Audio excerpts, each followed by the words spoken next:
Our next speaker will be Renee Sherman, who's sitting here. Renee is a reproductive justice activist and a NARAL board member.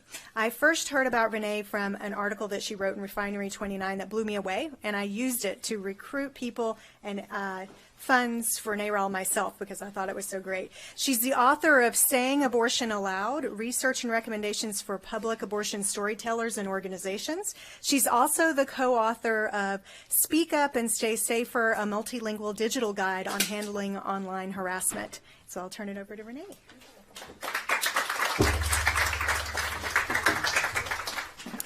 Hi, everyone. Thank you to both Amy and Cynthia for having me and for all of you being here. As she said, my name is Renee Bracey Sherman. I'm a board member at NARAL Pro-Choice America, the national one, and I'm sure some of you live in states with NARAL affiliates. And I'm also the Senior Public Affairs Manager at the National Network of Abortion Funds, which is a grassroots organization that has a network of members in over 38 states where we help raise money so that people can afford their abortions. We organize at the intersection of economic, racial, and reproductive justice. And the other most important thing you should know about me is that I had an abortion. Today is a really hard day. For a long time, I didn't actually know what I was going to say up here because I wasn't sure how I was going to feel. I'm terrified. Absolutely terrified. My cousin can tell you I cried when he took the oath of office. A lot of people don't recognize that abortion is the canary in the coal mine when it comes to politics in this nation. A lot of people, with the rise of that man, realized what's been going on in the states as clinics have been shut down. In 2013, with what happened in Texas, with the HB2 law, which the Supreme Court ruled was unconstitutional, but overnight, half of the clinics in one of the biggest states in our country shut down. But that's been our reality in the abortion rights movement since 2010, and really since the day Roe v. Wade was decided. The day Roe v. Wade was decided, Republicans have fought tooth and nail to try to dismantle it, to try to break down access. Last week, Kentucky was added to the list of states that has one abortion clinic in the entire state. Mississippi, both Dakotas, Missouri. Ohio's probably going to be on its way real soon. It is terrifying what is happening. And so as I watched him take that oath, I am horrified, because while maybe abortion might be constitutionally a right, because he would have to replace two justices according to lawyers, we'd have to have a case to go all the way up, it would take a while, I get that. But the thing is that for so many, even though abortion has been legal now on Sunday for 44 years, it has never actually been accessible. And that is what Republicans have been doing across the states for decades, but especially since 2010. He never lied to us about what he was going to do. He famously said, people who have abortions should be punished. And then you know what he did? He picked a vice president who, as governor in Indiana, oversaw 2 women of color be thrown in jail because one had a mental health break and attempted suicide, and her fetus died. And so they threw her in jail for the death, for feticide. And then another who had a miscarriage, and she went to the hospital because she needed help. And a doctor who put his pro-life ideology ahead of the needs of his patient called the police, and she was arrested, and she was thrown in jail, and then she was sentenced to 20 years. Thankfully, the appeals court overturned Parveen Patel's sentence, but that should not have happened. Just 2 weeks ago, Anna Yoka in Tennessee, she had to plead guilty because she actually tried to self-induce an abortion with a hanger. And so she had to plead guilty to a felony. The days of coat hanger abortions everyone talks about, oh, that's so long ago, we can't go back to that. That is here. That is happening now. People are trying to access safe abortion care. But we have politicians who are throwing up roadblock after roadblock to make it impossible. And now, we just inaugurated a vice president who thinks that's okay. We inaugurated a vice president who just last year signed legislation that anyone who is having an abortion or a miscarriage, that they would actually have to pay for a funeral. It's like so dumb. A funeral or cremation for their fetus. He thinks that's totally fine and totally normal. Thankfully, the courts stepped in, but we may not have that firewall any longer. We know that the Republicans obstructed access to, or obstructed Obama from nominating a Supreme Court justice, but they also kept him from nominating for over a year, over 100 justices across the country. Those are the justices that when Governor Kasich signs a 20-week abortion ban, or as the Ohio State Legislature passed a 6-week abortion ban, those justices could let that go. They could let it go all the way up to the Supreme Court. This is very real, and I am terrified. But I am determined to resist. I have seen the resistance that is happening across the nation. I have seen Texans stand up and fill the state house and fight back. I have seen young people forming abortion funds across this nation to make sure that everyone can afford health care. I have seen, and I started a hashtag #AskAboutAbortion, to demand that they talk about abortion at the presidential debates. It is not a third rail issue. 1 in 3 will have an abortion by age 45. It is an issue that cuts across economic lines, racial lines, and healthcare lines. We have to demand that it is talked about and talked about openly, and not just in a, well, do you think it should be legal? No. Do you believe that people should have access to their rights? Do you believe that people should have access to their health care? And what are you going to do about it?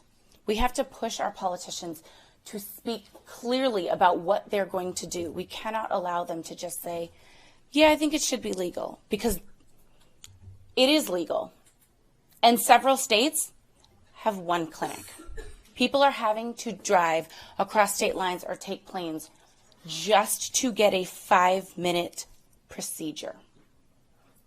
A 5-minute procedure. Could you all imagine if you needed orthodontic work and there was only 1 dentist in your entire state? That would be ridiculous. And yet that is what we allow for abortion care. I am the daughter of resistance. I was 19 when I had an abortion, but I didn't tell my family about it for so long. I grew up in a family that they're pro-choice, they're, super progressive, and yet abortion stigma permeated in our community, or in just everywhere, and we just didn't talk about it. So I didn't know that when I became pregnant at 19, I could go to my parents, that they would support me. I was worried that they would be upset with me for, getting pregnant in the first place, especially with the boyfriend that, everybody dated that boyfriend, the one their parents really, really hate. Yeah, we all dated him. But the thing is that abortion stigma kept me from talking to my own family about what I needed and the support that I needed. We can't allow that to continue. We have to share our stories. I think it's an honor that my cousin Nora is here. We attended both Obama inaugurations together. And so we hoped to attend another inauguration together. But the reason it means so much to me that she's here is that when I had my abortion, there were only two people that I knew who had also had an abortion. One was the rapper Lil' Kim, and the other was my cousin Nora. They're both pretty cool. But at a time when I felt so alone, knowing that she was there for me and she would support me and that she had gone through something, I knew I could do it too. This is why I continue to share my abortion story. We cannot continue to allow people who need abortions and have abortions to feel alone. It's 1 in 3 of us. I'm sure there's a bunch of you in this room who has had an abortion. If you are keeping it a secret from the people that you love and you feel safe enough to share their story with them, do that. Speak out. One thing that I often say is that everyone loves someone who's had an abortion. You probably just don't know it yet. And actually there's research to totally back that up, because people who are anti-choice just believe that there aren't as many people who have abortions. They just don't think they know anyone because no one shares their story with them. So you need to remember that as you talk about abortion and your values and access to abortion, it is actually the people sitting right next to you. It is the people in your family. It is the people that you love. I didn't tell my mom about my abortion until 6 years after the fact. And I found out that not only, would she have supported me, but she felt very sad that she couldn't have been there with me when I had my abortion. But I didn't know that she had supported other family members and other cousins of mine to have abortions. And so I missed out on this opportunity because we allowed the stigma to keep us silent. So I sat in the clinic alone, really jealous of that girl sitting across from me who had her mom and her boyfriend, just wishing I could have held my mom's hand. I never want that to be the experience of anyone having an abortion ever again. I want everyone to know that they have a friend. And so I need all of you to be open and talking about your support and your love for people who've had abortions. Moving forward, there is a lot of resistance. That dude lost by 3 million votes.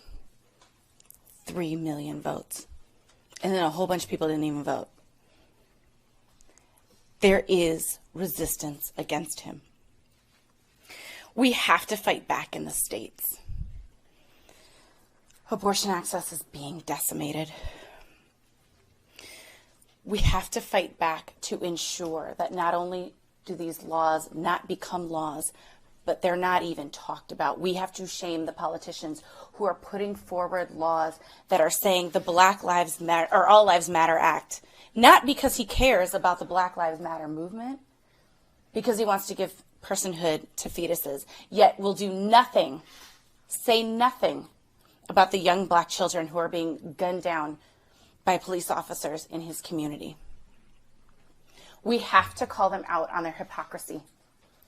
Those same anti-choice politicians say nothing when it comes to pregnancy discrimination laws, to making sure that people aren't getting fired from their jobs simply because of who they love or that they decided that they wanted to have a kid. We have to shame them on their hypocrisy. Next week, Congress is working half a week, and they're holding a floor vote on just one bill. I'll let you guess what that bill is. It's H.R. 7, and it is a bill to make a policy called the Hyde Amendment permanent law. If you haven't heard the Hyde Amendment, get used to it, and we need to start organizing around it. The Hyde Amendment is a policy that doesn't allow any federal funds to be used to pay for abortions. That denies anyone who is enrolled in Medicaid, anyone in the military, any federal employees, anyone on the Indian Health Services, anyone in the Peace Corps, anyone who gets their health insurance from the federal government. They are denied from using their health insurance to pay for an abortion. And this is common in most of the states across this country. Even with the ACA, you cannot pay for an abortion. In a lot of states, you have to buy an abortion rider. So just in case you might need an abortion, you have to get the separate health insurance. No one really knows when they're going to need an abortion. The Atlantic recently had an article about that most people the majority of Americans don't have $400 in their pocket just to pay for an emergency expense. Abortions start at about $500. Because of the delays in the states in getting to a clinic and all of the lack of access, people are having to spend several thousands of dollars just to get an abortion. We have to fight back. We have to ensure that everyone has access to abortion coverage through their health insurance, no matter how much they earn, no matter where they live, and no matter where they get their health insurance. This is the fight for reproductive justice. We have to ensure that Black Lives Matter, that everyone is able to earn a living wage and afford health care, that folks with different disabilities are able to parent their children, that young parents get the support that they need and not the shame and stigma, and that queer families feel liberated and supported and not denied basic services. We don't live single-issue lives. That is something Audre Lorde said. We do not live single-issue lives.